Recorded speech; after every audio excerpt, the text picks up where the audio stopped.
अखिल भारतीय लोधी लोधा लोध महासभा के मध्य प्रदेश युवा इकाई के कार्यकारिणी प्रदेश अध्यक्ष श्री महेश नरवरिया जी। स्वागत है महेश जी आपका हमारे इस कार्यक्रम। तो चलिए चर्चा शुरू करते हैं महेश जी। उमा जी ने जो बात कही है लोधी समाज को अपने बंधन से मुक्त करने की, भारतीय जनता पार्टी के जो बंधन वो भारतीय जनता पार्टी की रही हैं, नेता हैं, और उन्होंने लोधी समाज को अपने प्रभाव से मुक्त करने की जो बात कही है उसके क्या निहितार्थ लोधी समाज में? देखिए, दीदी उमा भारती की नेता के साथ साथ समाज की भी हमारी आदर्श हैं और बड़ी नेता। दीदी इसकी शुरुआत मुझे लगता है कि जब 15 महीनों की कांग्रेस की सरकार के बाद जिनकी सरकार बनी और मंत्रिमंडल का गठन हुआ, तब दीदी ने अपनी एक बात रखी थी कि इस में सरकार में मंत्रिमंडल का गठन हुआ है। मुझे लगता है वहां से इसकी शुरुआत हुई। और दीदी ने जब अपनी बात रखी कि ये क्षेत्रीय विचारधारा के उससे क्षेत्रीय जो मंत्रिमंडल का विस्तार हुआ सामाजिक दृष्टि से और क्षेत्रीय दृष्टि से, ये ठीक नहीं हुआ, लेकिन पार्टी ने उस बात को अनदेखा किया। मुझे लगता है वहीं से इसकी शुरुआत हुई। दीदी की बात नहीं मानी गई, उस बात को अनदेखा किया गया और धीरे धीरे ये बात बढ़ती चली गई। दीदी सब जानते हैं, राष्ट्रीय नेता हैं, पार्टी को खड़ा करने में उनका महत्वपूर्ण योगदान है। जब दीदी की बात नहीं मानी गई तो उन्हें ऐसा लगा, और दीदी ने जब ये बात रखी तो समाज को भी ऐसा लगा कि दीदी को सिर्फ वोट मांगने, समाज का वोट लेने के लिए, प्रदेश की जनता का वोट लेने के लिए उपयोग किए जाने लगा।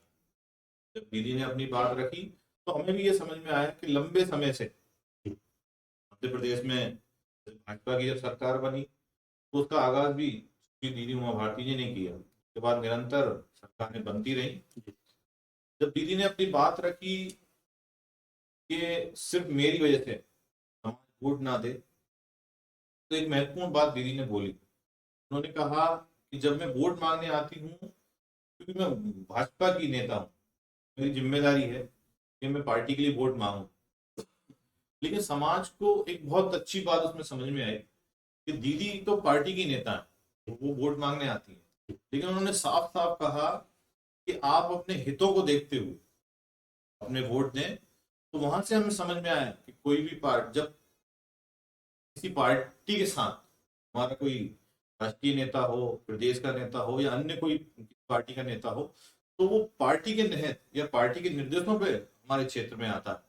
लेकिन आप समझिए कि लोधी लोधा समाज पूरे प्रदेश में बड़ी संख्या में 10% की आबादी में समाज यहाँ पर निवास करता है जी और मूलतः किसान, ये कृषि पर आधारित हमारा समाज है, तो उसको उतनी समझ नहीं होती। जी वो जब अपने नेतृत्व को देखता है तुरंत वोट कर देता है। लेकिन दीदी ने जब हमें दिशा निर्देश किया तो मुझे लगता है दीदी के साथ अन्य जो हमारे नेता हैं उनकी भी बात हमें ये समझ में आती है कि वो पार्टी के निहित अपनी बात रखने आते हैं। उसको मुझे लगता है कि हम जैसे पदाधिकारियों को और नीचे जो सामाजिक लोग हैं, जो संगठन है, उसको ये समझ में आया कि जब पार्टी के लिए वोट मांगने आते हैं तो उनकी वो एक जिम्मेदारी होती है। लेकिन उन्होंने साफ साफ कहा कि आप अब जो वोट करें तो अपने हितों को देखते हुए करें। तो अब ये बिल्कुल समाज को निर्णय लेना है, जो अब हमारे साथ खड़ा होगा हम उसी को वोट करेंगे।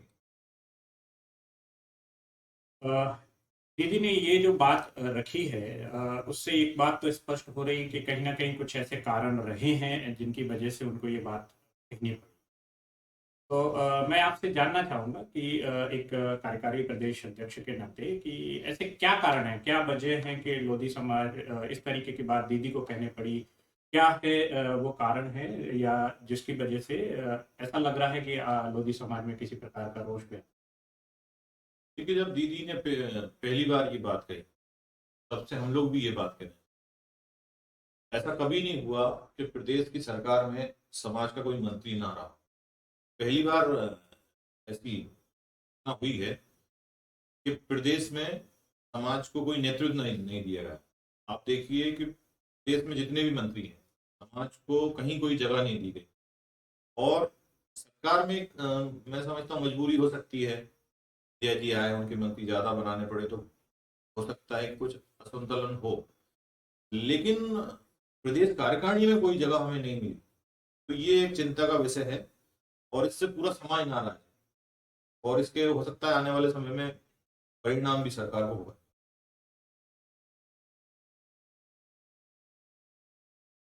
आपकी नाराजगी फिर किससे है, सरकार से या पार्टी से?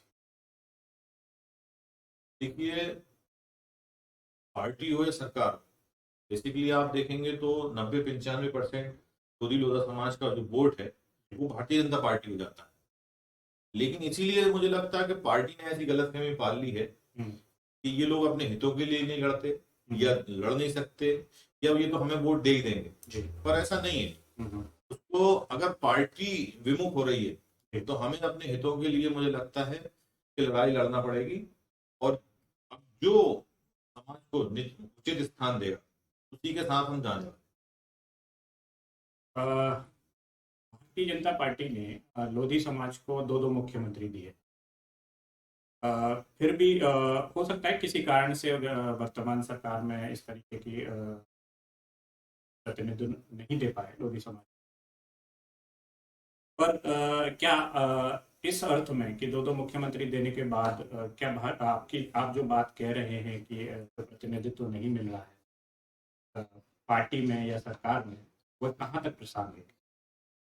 देखिए, बार बार ये बात उठती है कि पार्टी ने 2 मुख्यमंत्री दिए हैं या पार्टी में 7 विधायक हैं। जी। देखिए, ये बात मुझे बिल्कुल ठीक नहीं लगती।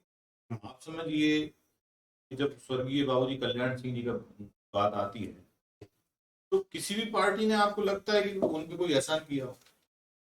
उन्होंने भी यूपी में सरकार बनाई और संगठन को खड़ा किया। भारतीय जनता पार्टी को खड़ा करने में माननीय बाबूजी कल्याण सिंह जी का और उमा भारती का महत्वपूर्ण योगदान रहा। आप देखिए कि वो ऐसे मुख्यमंत्री रहे कि जिन्होंने श्री राम मंदिर के लिए कुर्सी को एक पल भी बिना सोचे कुर्सी छोड़ दी, के लिए दीदी ने कुर्सी छोड़ दी। और दीदी ने राम रथ यात्रा में पूरे समय पार्टी में योगदान दिया, पूरा जीवन दिया। ऐसे बाबूजी कल्याण सिंह जी ने एक बड़ा पार्टी का भी नाम किया और मंदिर के लिए अपने कुर्बानी देकर हिंदुत्व का भी नाम किया। आप देखिए बाबरी मस्जिद का विध्वंस माननीय कल्याण सिंह जी का। तो ऐसे नेतृत्व को अगर पार्टी ये कहे कि हमने उन पर एहसान किया तो ये ठीक नहीं रहता। बार बार ये बात बोली जाती है कि हमने इतने विधायक दिए। भाई, इस चीज को क्यों नहीं देखा जाता कि 90-95% उनकी वजह से पार्टी को वोट मिलता है?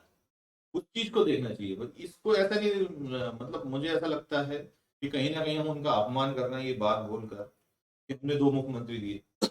मुझे लगता है उनको पार्टी ने जो 2 मुख्यमंत्री दिए उन मुख्यमंत्रियों में वो उससे कहीं ज्यादा क्षमता थी कि उन्होंने पार्टी के भी लिए काम किया, प्रदेश के लिए भी काम किया और देश की जनता के लिए भी काम किया। और अगर माननीय कल्याण सिंह जी बाबू जी की हम बात करें तो उन्होंने हिंदुत्व के लिए भी मुझे लगता है सबसे बड़ा काम किया देश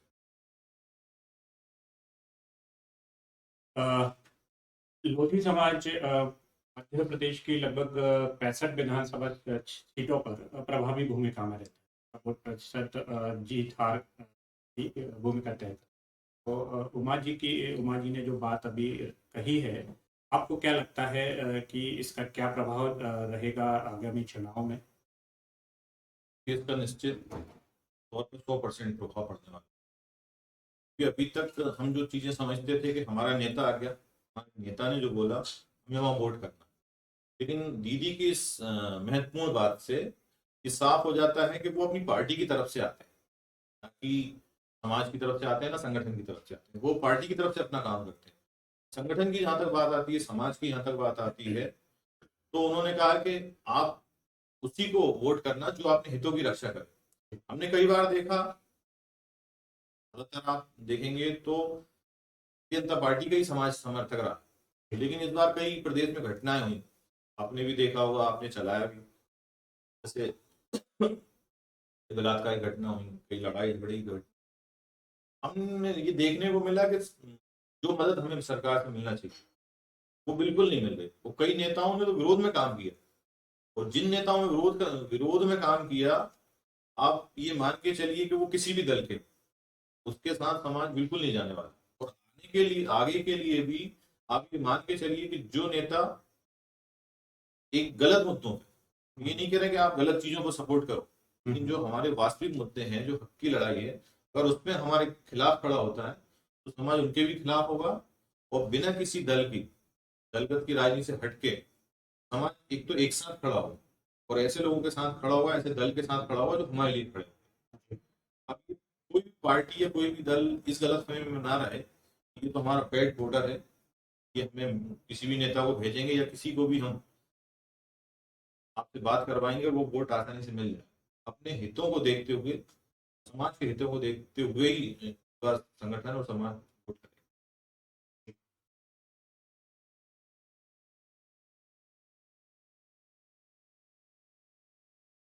जी महेश जी, ठीक है। आपसे अभी जो चर्चाएं हुई वो तो ठीक है, लेकिन एक और चीज जो मेरे दिमाग में अभी आ रही है कि मध्य प्रदेश से आपके पास एक केंद्रीय मंत्री हैं, उत्तर प्रदेश से भी आपके पास अच्छे मंत्रालय में केंद्रीय मंत्री हैं जिनका प्रभाव है। तो उमा जी की बात तो ठीक है, लेकिन ये मंत्री भी अपना एक प्रभाव छोड़ेंगे। आपके समाज को केंद्र में कम से कम 2 मंत्री मिले हुए हैं, 2 मंत्रालय हैं आपके पास। तो आपको क्यों लगता है कि आपको भारतीय जनता पार्टी जो समुचित नेतृत्व नहीं दिया, प्रतिनिधित्व? 100% में हमारे मंत्री हैं, वर्मा जी हैं, प्रकाश सिंह पटेल जी हैं, तो समाज उनके भी साथ खड़ा है, वो भी हमारे नेता है। तो यहाँ तक केंद्र के नेतृत्व की बात है तो स्वीकार भी करते हैं, और मुझे लगता है पूरे समाज को और समाज के अन्य वर्गों को भी मोदी जी के साथ खड़े रहना चाहिए। तो निश्चित तौर पर लोकसभा में हम जो उन्होंने केंद्र में नेतृत्व दिया है तो हम वोट भी करेंगे और अपील भी करेंगे अपने लोगों से कि तो हमें सम्मान मिला है उस हेतु भी, और मुझे लगता है देश के हित के लिए भी हमें केंद्र सरकार और मोदी जी का समर्थन करना चाहिए। तो वहां कोई दिक्कत नहीं है। लेकिन अगर राज्य सरकार की बात करें, तो जैसा मैंने अभी आपको बताया,